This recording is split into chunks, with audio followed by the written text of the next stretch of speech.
had a lot of requests for this one, mainly from me. But here we go. 10 awesome killer bug movies. There are so many good ones out there, but I'll try to spread the wealth among all species as best I can. We'll start with probably the best of them all, 1986's The Fly, directed by the great David Cronenberg and starring Jeff Goldblum. One of the best body horror films in history, Goldblum plays a scientist whose DNA accidentally gets spliced with that of a common housefly and subsequently undergoes a horrific transformation that destroys his humanity via some of the most gruesome practical effects imaginable. The original Fly movie with Vincent Price is also pretty darn awesome, with the one image of a scientist with a giant fly head being totally iconic. But yeah, this 80s banger is really about as good as they get. Very goopy, and Jeff Goldblum, meanwhile, is at his peak male smoke show status. Total slammer. Next, it's extremely difficult to choose the best spider movie, especially when you start asking, well,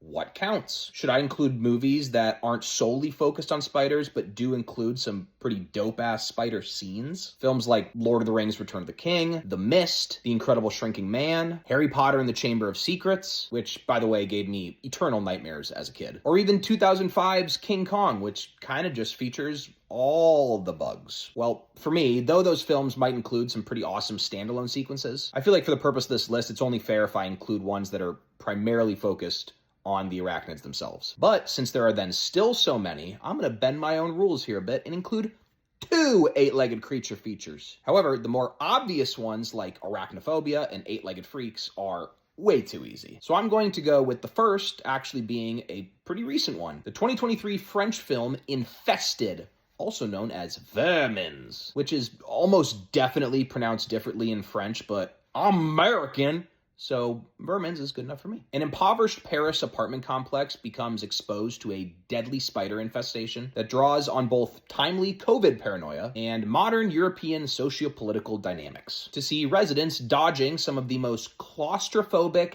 and fast-moving spiders that I've ever seen. The third act fumbles the ball a bit, but prior to that, there are skin-crawling scenes that include one sequence in particular where the lights go out while survivors are trying to carefully navigate a web-covered hallway. And when I tell you that I squealed like a little girl during this shit, I mean that child services should have been called by my neighbors if I lived near anyone even remotely responsible. Anyway, an underrated flick that everyone should avoid unless you want to jump and squirm like a child on Christmas morning. Oh, and the director of this film is making the next Evil Dead movie, so keep an eye on that shit. Next, as promised, another great spider flick, 1977's Kingdom of the Spiders, starring a very young and sexually charged William Shatner. A quintessential 70s eco-horror film about a horde of tarantulas overrunning a small Arizona town after human activities destroy all their food sources. This film sees the townspeople getting absolutely fucked by the highest number of real-life spiders I've ever seen on film. There's notoriously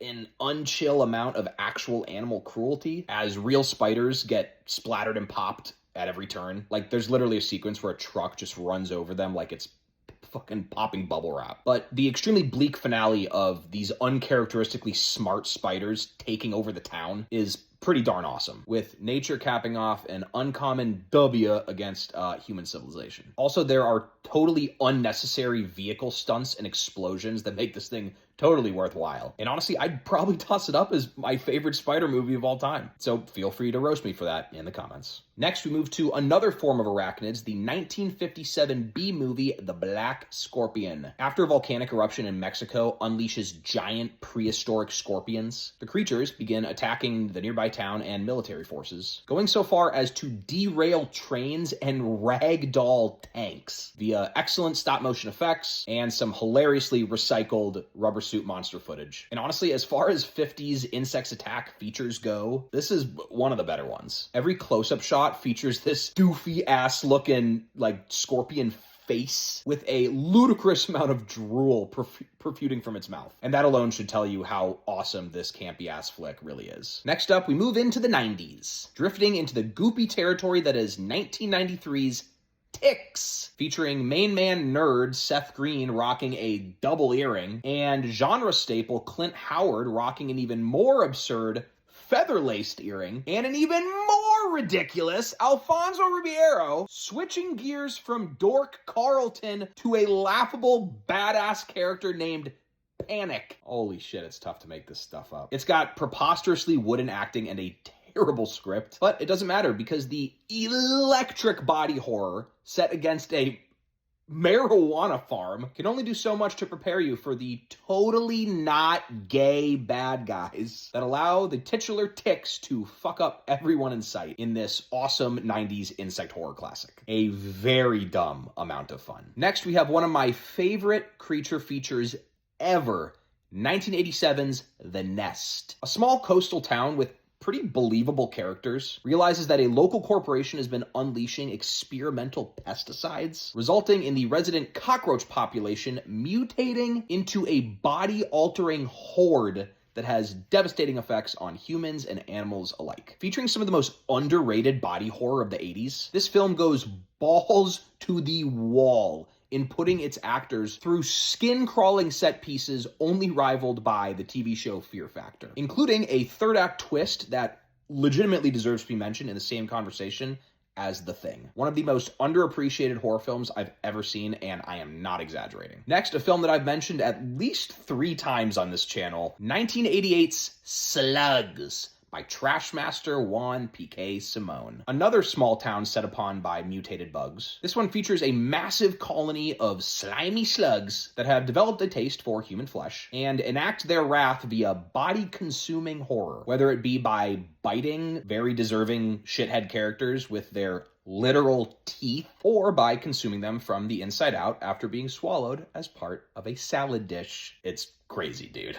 The heroes of the story are hilariously a brave health inspector and the local sanitation expert. And the finale in particular is so explosive that it'll have pyrotechnic engineers banshee screaming from the top of a mountain. Way, way, way too fun for its own good. Next, we move into the territory of the inevitable ants. And though one of the granddaddies of the genre may be the terrific 1954 B-movie Them, the one that I'm choosing to elect here is 1977's Empire of the Ants, directed by schlockmeister Burt I. Gordon, whose filmography, by the way, could be pillaged in every aspect of this category. The film sees a group of land developers falling victim to a mutated colony of giant ants. Most of the movie is pretty boilerplate, with man-eating ant practical effects appearing at every turn, but it's the third act finale which jumps the shark with a pogo stick and leaps headlong into absurdly admirable sci-fi territory, while still maintaining an unreasonably self-serious tone the entire time. Turn your brain off fun that you would write home about. Next up, I have no idea if mollusks count as bugs, but this is my list, so I'm gonna count them anyway, ya bitches. Plus, honestly, we have not included enough 50s B-movie schlock so far, so keep your complaints to yourself. The film in question is The Monster That Challenged the World, which sees a seismic disturbance unleash giant sea bug things, leading to a very run-of-the-mill 50s confrontation between mid-century US forces and giant mutant man-eating ocean bugs. Except this time, the quote-unquote mollusks are actually these pretty awesome-looking high school mascot behemoths that seem just a little too cool to have only been featured once during the ideal era for unrealistic mutant monster mash movies. And frankly, that's a travesty, so go check out this random bullshit feature that I love with all my heart. And finally, last up, we have alien bugs, which I'm not sure actually count, but also go fuck yourself. There are so many movies out there like Slither and Night of the Creeps, which feature ambiguous slimy slug creatures from outer space that it'd be a crime to not mention in a list like this. And so, for this last pick, I'm choosing the unbelievably underseen The Deadly Spawn from 1983. Filmed on a budget probably smaller than that of My Office Christmas Party, this cult classic passion project features extraterrestrial pink worm creatures with giant teeth wreaking havoc near small-town American suburbia and committing heinous gore crimes which feature practical effects that would make Tom Savini faint from sheer happiness. Yeah, it's low budget, and yeah, it's amateurish, but it's more fun than literally anything that comes out nowadays, and it has one of the best creature feature endings in the history of this subgenre. Also, the most egregious scene of the entire movie sees a group of elderly suburban housewives getting torqued by these things at a neighborhood tea party. Name another film that has that. I dare you. Anyway, there are 10 fantastic killer bug movies to scratch that creepy crawly horror itch. Let me know in the comments what others you would have liked to see here, because I know there are many, many more. As always, I'm Matt, and this has been the Inferion Channel.